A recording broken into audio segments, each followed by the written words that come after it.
हरे Krishna everyone, स्वागत है आप सभी का स्काईवे लर्निंग हब पे।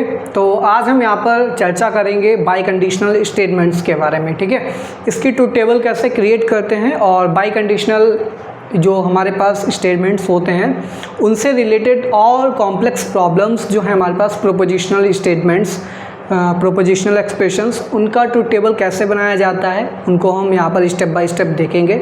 आज की क्लास स्टार्ट करने से पहले मैं आप सभी लोगों को बताना चाहूँगा, इससे प्रीवियस क्लासेस, पहले की क्लासेस अगर आप लोगों ने नहीं देखी हैं तो नीचे डिस्क्रिप्शन बॉक्स में जाइएगा, आपको प्लेलिस्ट का लिंक मिल जाएगा। वहाँ पर जाकर के आप हमारी सारी प्रीवियस क्लासेस देख सकते हैं, जहाँ पर कंडीशनल स्टेटमेंट्स के बारे में मैंने डिस्कस किया है और आपके पास जो एंड ऑपरेटर होता है, और ऑपरेटर होता है, नॉर ऑपरेटर होता है। ठीक है, इन सारे ऑपरेटर्स के बारे में भी डिस्कस किया है और बहुत सारे प्रॉब्लम्स भी ऑलरेडी कराए हैं और साथ ही साथ ट्रूथ टेबल्स भी बनाई हैं। ठीक है, कैसे प्रिपेयर की जाती हैं ट्रूथ टेबल, और आपके पास जो बाइनरी डिजिट फॉर्म है उस फॉर्म में कैसे ट्रूथ टेबल को कन्वर्ट करते हैं। जैसे हमारे पास अगर ट्रूथ वैल्यू ट्रू है तो ट्रू के लिए यहाँ पर बाइनरी डिजिट 1 का यूज़ करते हैं और फॉल्स के लिए 0 का यूज़ करते हैं। ठीक है, अब डिस्क्रीट मैथमेटिक्स पढ़ रहे हैं जो कि कंप्यूटर साइंस में बहुत ही इंपॉर्टेंट है आपके लिए, ये ब्रांच मैथमेटिक्स की।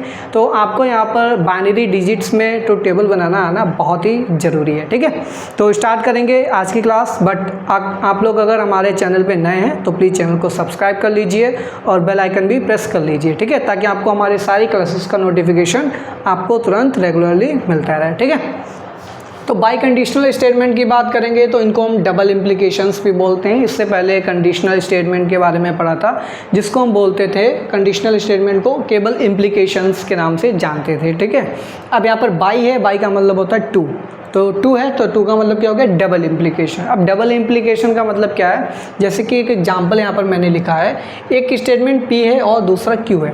पी स्टेटमेंट क्या बोल रहा है, यू कैन टेक फ्लाइट, आप फ्लाइट ले सकते हैं।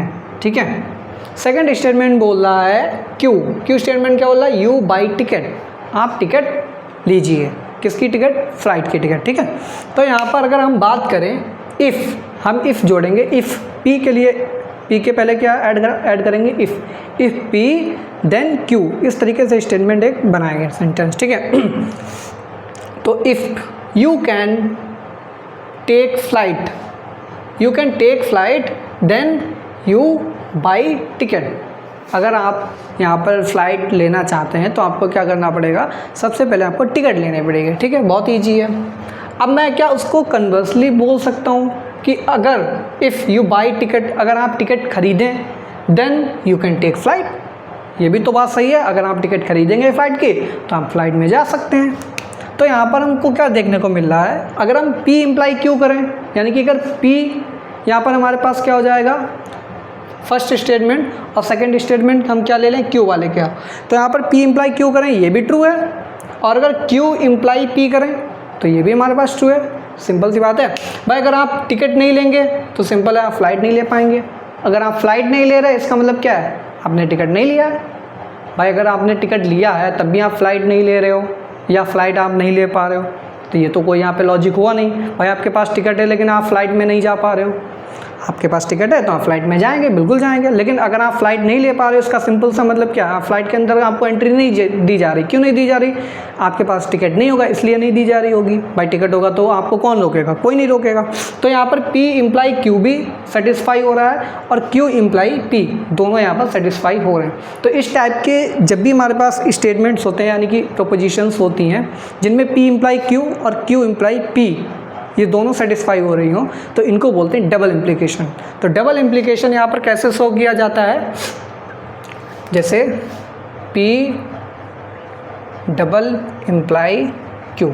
ठीक, इस तरीके से इसका नोटेशन होता है। ठीक है, तो P डबल इम्प्लीकेशन Q हो गया, यानी कि P इम्प्लाई Q करेगा और Q इम्प्लाई P, दोनों यहाँ पर कन्वर्स होता है।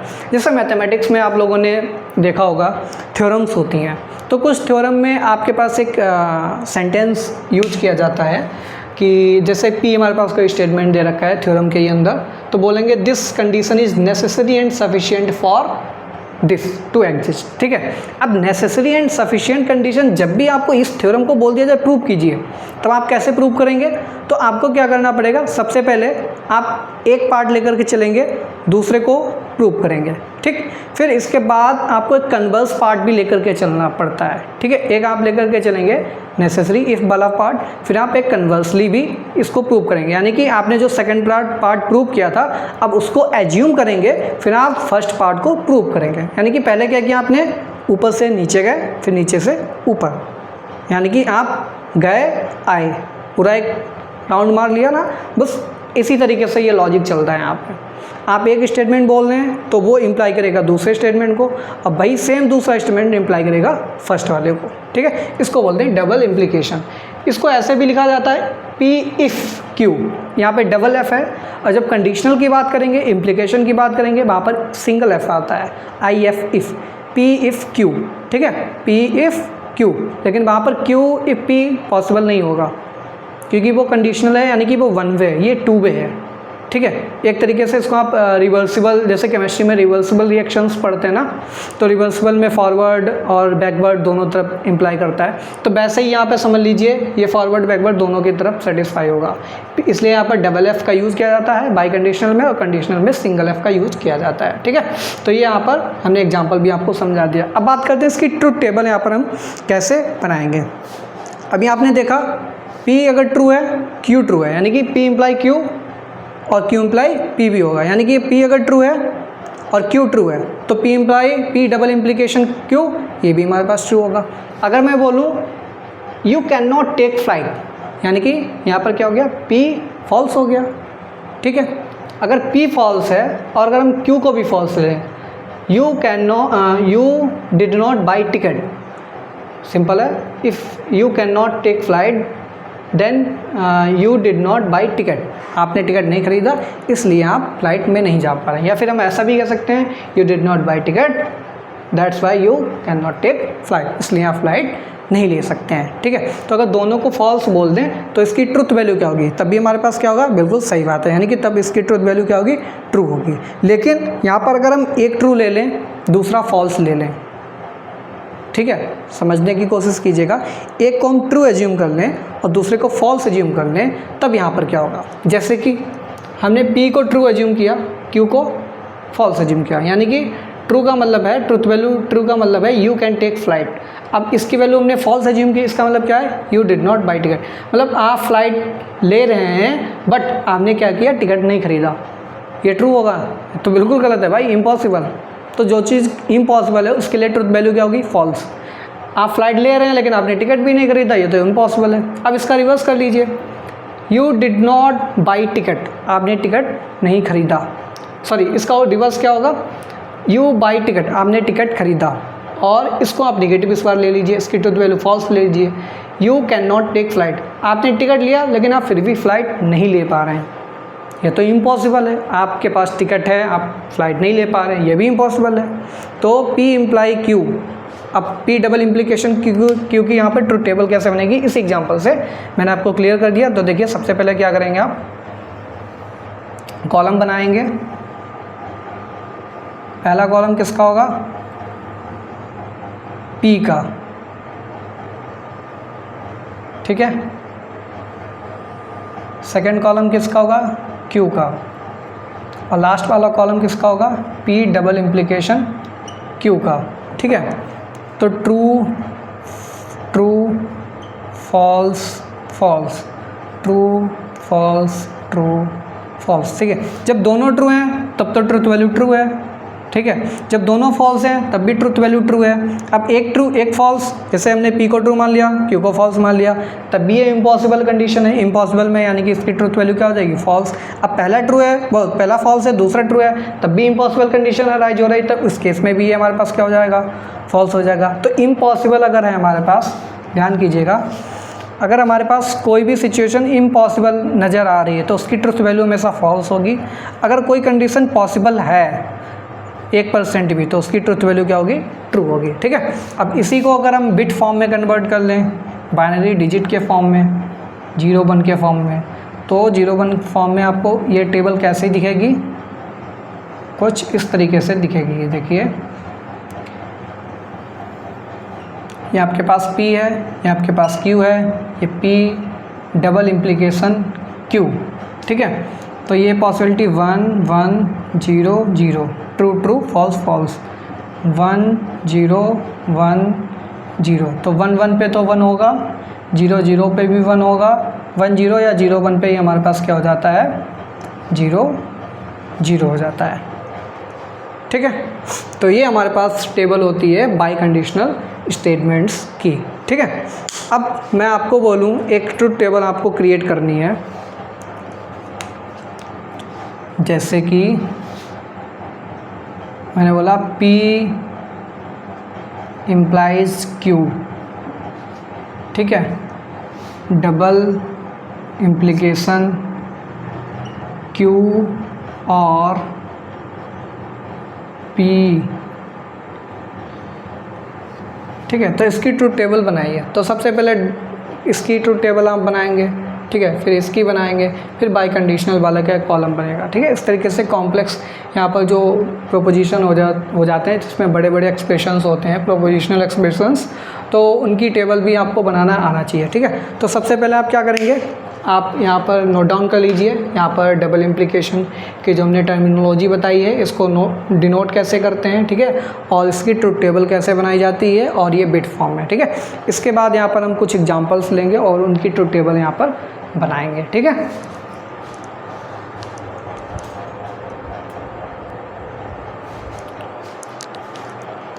तो देखिए एक क्वेश्चन है यहाँ पर, इसकी ट्रुथ टेबल आपको बनानी है। तो देखिए कैसे बनाएंगे, केवल यहाँ पर 2 स्टेटमेंट्स हैं, तो ज़्यादा बड़ी टेबल तो बनेगी नहीं। तो सिंपल सी बात है कि P और Q के लिए यहाँ पर टोटल पॉसिबल एक कॉलम के अंदर कितनी पॉसिबिलिटी होंगी, तो एक कॉलम के अंदर 4 होंगी। ठीक है, तो पहला कॉलम हमने लिया P, फिर हमने ये लिया Q। अब डबल यहाँ पर निगेशन का यूज़ हुआ है, तो निगेशन P का एक कॉलम बनेगा,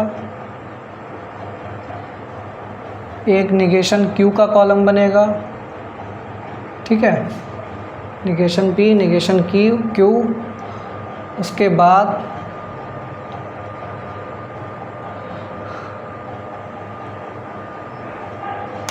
ये वाला बनेगा, P इम्प्लाई Q का कॉलम एक बनेगा। ठीक है, तो ये हो जाएगा P इम्प्लाइज Q,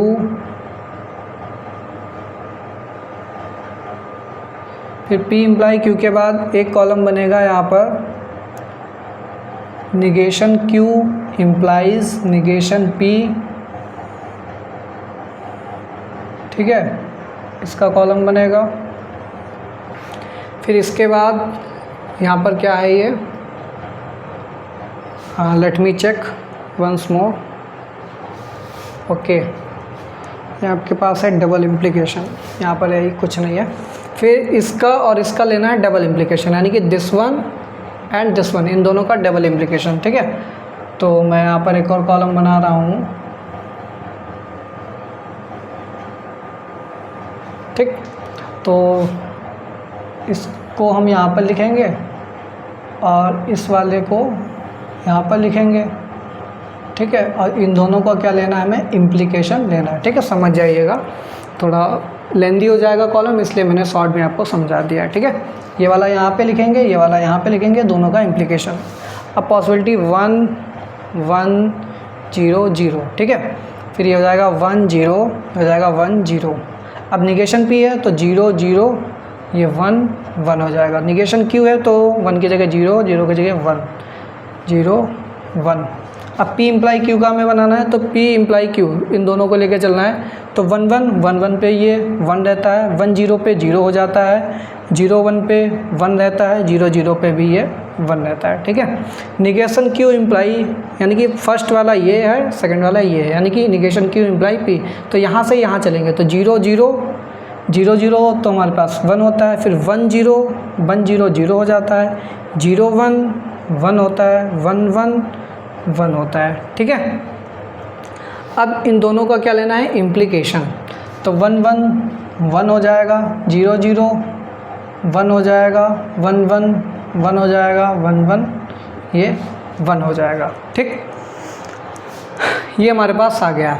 तो ये ट्रुथ टेबल यहाँ पर आपको निकल के आ गई है। अब यहाँ पर नोटिस करने वाली चीज़ क्या है, आप यहाँ पर नोटिस करेंगे कि 1011 1011, ये तो दोनों सेम कॉलम आ रहे हैं बिल्कुल। जो वैल्यू इसकी है ट्रुथ वैल्यू, वही इसकी ट्रुथ वैल्यू है, कोई डिफरेंस नहीं है। यानी कि अगर इसकी बात करें, ये बिल्कुल जस्ट मिरर इमेज है इसकी। तो जब भी ऐसी कंडीशन अराइज हो कि दो प्रोपोजिशंस की ट्रुथ वैल्यू सेम आ जाए, तो दोनों प्रोपोजिशंस कहलाई जाती हैं इक्विवेलेंट। क्या कहलाई जाती हैं? Equivalent propositions. ठीक है, तो जैसे P इम्प्लाई Q, यहाँ पर हम इन दोनों से क्या देख सकते हैं? P इम्प्लाइज Q, ये इक्विवेलेंट टू, ये किसके इक्विवेलेंट है? इसके। Negation Q implies negation P। ठीक है, तो ये इक्विवेलेंट इसके है, ये इक्विवेलेंट का सिंबल होता है, इसको बोलते हैं इक्विवेलेंट टू। ठीक है, तो ये इक्विवेलेंस का यहाँ पर प्रिंसिपल होता है। इक्विवेलेंस प्रिंसिपल क्या बोलता है? दो प्रोपोजिशंस की अगर ट्रुथ वैल्यू सेम आ रही है तो दोनों proposition equivalent to each other होती हैं। तो यहाँ पर हमको देखने को मिल रहा है P imply Q is equivalent to negation of Q imply negation P। ठीक है, अब यहाँ पर ये सारी वैल्यू 1 1 1 1 आ गई। ऐसा भी हो सकता था कि ये सारी वैल्यू 0 0 आ जाए, पॉसिबिलिटी तो है। अभी तो इस टेबल में तो नहीं आ रही है, बट ऐसी भी पॉसिबिलिटी अराइज हो सकती है कि सारी ट्रुथ वैल्यू यहाँ पर हमारे पास क्या हो जाए? 0 0 0 0 हो जाए। ठीक है, तो यहाँ पर एक और इम्पॉर्टेंट टर्मिनोलॉजी निकल के आती है। जब भी हमारे पास प्रोपोजिशन हो और उस प्रोपोजिशन की वैल्यू या तो फिर हमारे पास सारी वैल्यू क्या आ जाएँ? ट्रू ट्रू ट्रू ट्रू आ जाएँ, या फिर हमारे पास क्या आ जाए? हमेशा हमारे पास 0 0 0 यानी कि फॉल्स फॉल्स फॉल्स फॉल्स आ जाए। तो इस कंडीशन में इसको तो हम बोलेंगे ऑलवेज ट्रू। क्या बोलेंगे इस कंडीशन में? क्या बोलेंगे इसको? Always true, always true. ठीक है, अभी और टेबल बनाएंगे तो उसमें एक और कंडीशन अराइज हो सकती है। सेकंड केस, केस 2 क्या हो सकता है? Always false. तो ऑलवेज जब फॉल्स होगा तो ऑलवेज फॉल्स में ये 1 की जगह क्या दिख रहा होगा? 0 0 0 दिख रहा होगा, यानी कि फॉल्स फॉल्स फॉल्स दिख रहा होगा। ये ऑलवेज ट्रू में क्या दिख रहा होगा? 1 1 1 1 दिख रहा होगा। तो जब भी 1 1 1 1 यानी कि जब भी कोई भी प्रोपोजिशन ऑलवेज ट्रू होती है तो उसको बोलते हैं हम टॉटोलॉजी। क्या बोलते हैं? टॉटोलॉजी। और जब भी कोई भी प्रोपोजिशन ऑलवेज फॉल्स होती है उसको बोलते हैं कॉन्ट्राडिक्शन। क्या बोलते हैं उसको? कॉन्ट्राडिक्शन। ठीक, तो ये दो टर्म्स बहुत ही इंपॉर्टेंट हैं, टर्मिनोलॉजी, वो टॉटोलॉजी और कॉन्ट्राडिक्शन।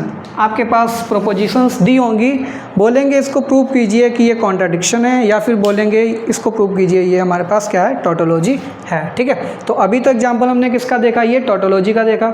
इसके बाद एक और हम यहाँ पर एग्जांपल लेंगे, और वो एग्जांपल किसका होगा? यहाँ पर हमारे पास कॉन्ट्राडिक्शन का होगा। बट उससे पहले एक और एग्जांपल देख लेते हैं। सेकेंड एग्जांपल, एग्जांपल नंबर 2, मैं इसको इरेज करना चाहूँगा। ठीक है, सेकेंड एग्जांपल में हमारे पास क्या है?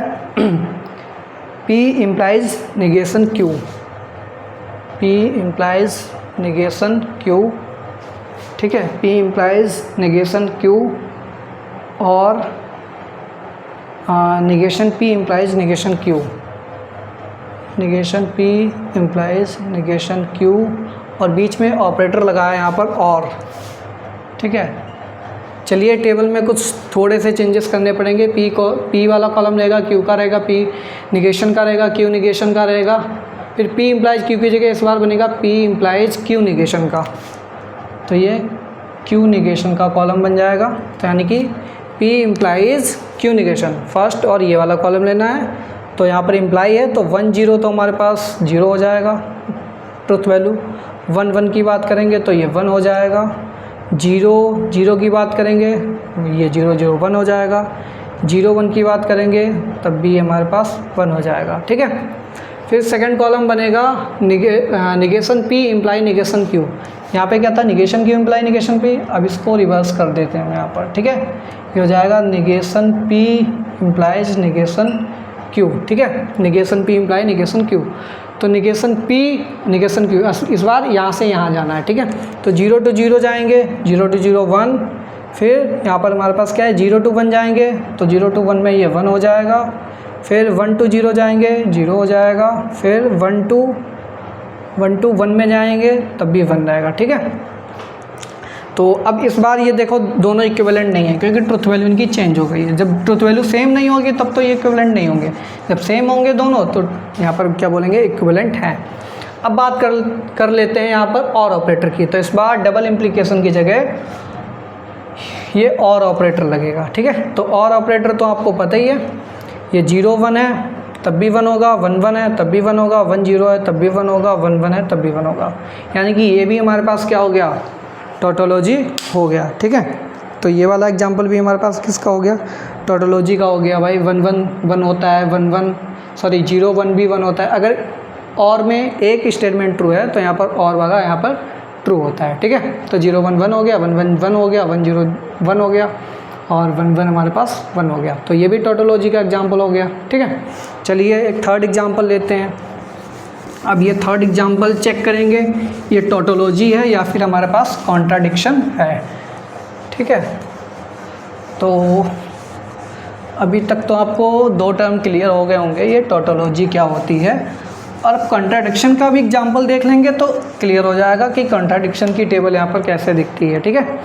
तो मैं नेक्स्ट एग्जांपल ऐसा लूँगा जहाँ पर आपको कॉन्ट्राडिक्शन की स्टेट अराइज हो, ठीक है। तो negation P imply Q, negation P implies Q, ठीक है। Negation P implies Q and Q। इस बार ये टेबल बननी है आपके पास, ठीक। तो देखिए, तो P का बन गया, Q का बन गया, फिर आपके पास बनेगा P implies Q, P implies Q। तो 1 1 1 हो जाएगा, 1 0 0 हो जाएगा, 0 1 1 हो जाएगा, 0 0 1 हो जाएगा, ठीक है। फिर इसके बाद इसके निगेशन का ट्रुथ वैल्यू बनाएंगे कॉलम इसका P इम्प्लाइज Q। तो ये हो जाएगा 1 का 0 0 का 1 1 का 0 0, ठीक है। ये इसके निगेशन का ट्रुथ वैल्यू हो गया। और अब इसके बाद इसका लेना है एंड ऑपरेटर के साथ। तो negation P implies Q and Q, ठीक है।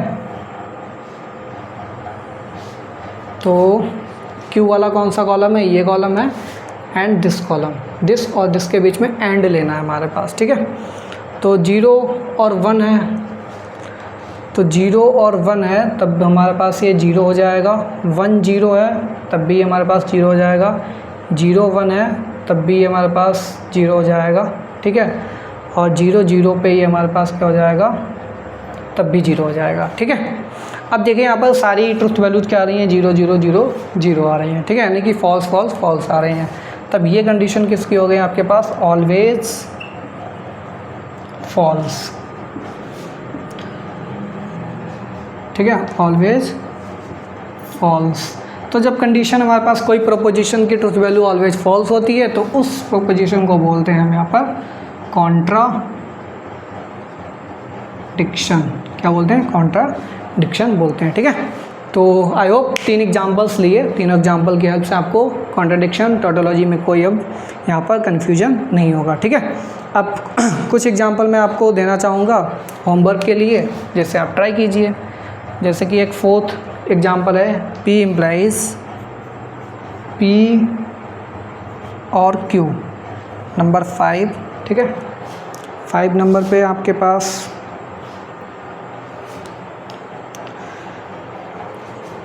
एग्जांपल है P एंड Q,